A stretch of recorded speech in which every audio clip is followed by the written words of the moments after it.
Consellera Vergés, el pasado viernes su consellería publicó nuevas restricciones para la contención del COVID y entre todas las medidas no hubo ni una sola palabra para las residencias, cuando ha sido uno de los sectores más afectados, con casi 7.000 fallecidos a fecha de hoy.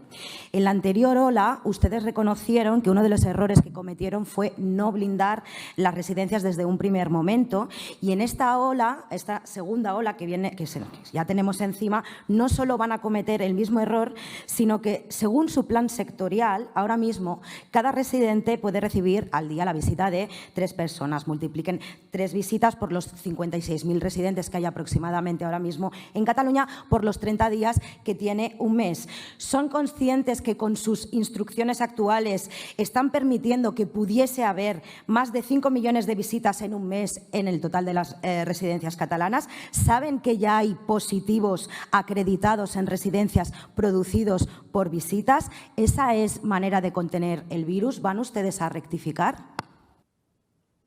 Consellera, mire, el caso exacto de las visitas no es un fruto de un pacto con el sector, porque es el propio sector el que está reclamando que, por favor, se haga algo con este tema. Lo que no puede ser es que usted o ustedes apliquen criterios diferentes en hospitales y en residencias. Diferentes hospitales ya han prohibido las visitas a los pacientes ingresados. ¿Por qué no se hace lo mismo en las residencias? Da la impresión de que no han aprendido de los errores de la primera ola y van de cabeza a reproducirlos en la segunda. Y parece que evitar muertes para este govern sea secundario, que es más importante pues que una serie de amiguetes se lucren y hagan caja con todo este drama que se está viviendo en las residencias, como está sugiriendo la investigación por presunta corrupción que está salpicando a personas vinculadas con Convergencia y también con Esquerra. Y es que qué rápido ha aprendido Esquerra de Convergencia.